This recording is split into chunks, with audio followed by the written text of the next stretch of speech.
Selamat sore Sobat Tribun, saya tengah berada di depan Rumah Sakit Tarutung.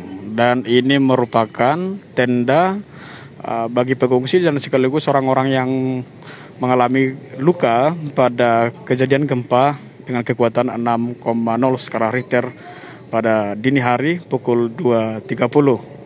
Dan sampai saat ini Sobat Tribun, dari informasi yang berhasil kita himpun, ada sebanyak 25 orang yang alami luka-luka dan hanya beberapa orang saja yang tinggal di sini. Selebihnya sudah diperiksa di dalam rumah sakit karena situasi lebih memungkinkan untuk mendapatkan perawatan medis secara intensif di dalam rumah sakit. Dan saat ini memang pihak BPBD atau BNPB telah mendirikan tenda untuk pemeriksaan bagi para korban bencana ataupun gempa bumi tadi pagi.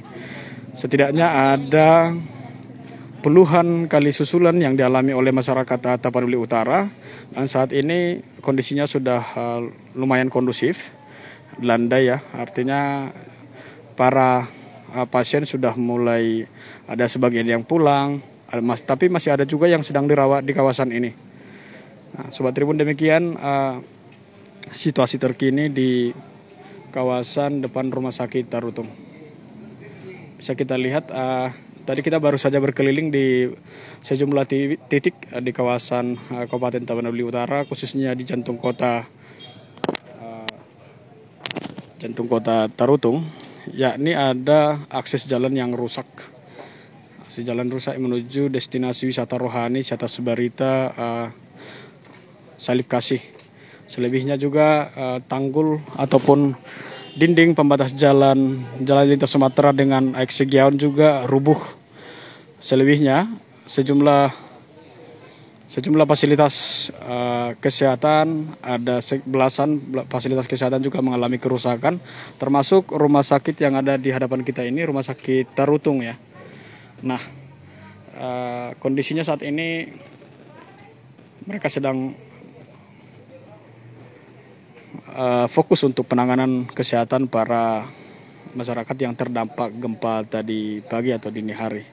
Nah, Sobat Tribun, selain itu juga fasilitas gedung sekolah maupun juga rumah ibadah juga masuk dalam catatan oleh Dinas Sosial dan juga ke Badan Penanggulangan Bencana Daerah Kabupaten Tapanuli Utara. Dan hingga saat ini perawat masih standby ya. Kita tadi baru saja mendapatkan satu kisah dari salah satu korban. Dia tertimpa lemari ketika gempa sudah mulai pada getaran pertama, yakni 6,0 skala Richter. Lalu lemari tiba-tiba jatuh dan menimpa beliau, dan saat ini dia sedang menggunakan perban untuk pemulihan karena memang bagian kepala mengalami robek dan saat ini sangat intensif dirawat oleh pihak rumah sakit. Sobat Tribun, sejumlah stakeholder jadi dari jajaran dari Polda maupun dari provinsi, pemerintah provinsi juga sudah berdatangan ke kawasan itu untuk melihat situasi terkini Kabupaten Tapanuli Utara. Tapi setidaknya dari catatan kami bahwa kejadian ini ternyata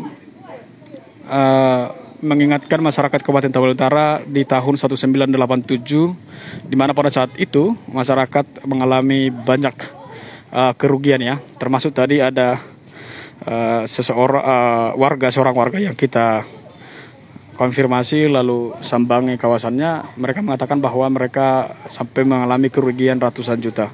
Ini merupakan fenomena yang kedua setelah beberapa puluh tahun yang lalu, Sobat Tribun, dan saat ini kita boleh berkeliling sedikit soal penanggulangan gempa bumi di Kabupaten Tapanuli Utara pada saat ini.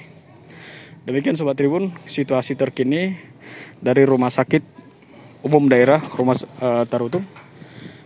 Kita lihat masih standby sejumlah aparat termasuk TNI dan Polri di kawasan ini.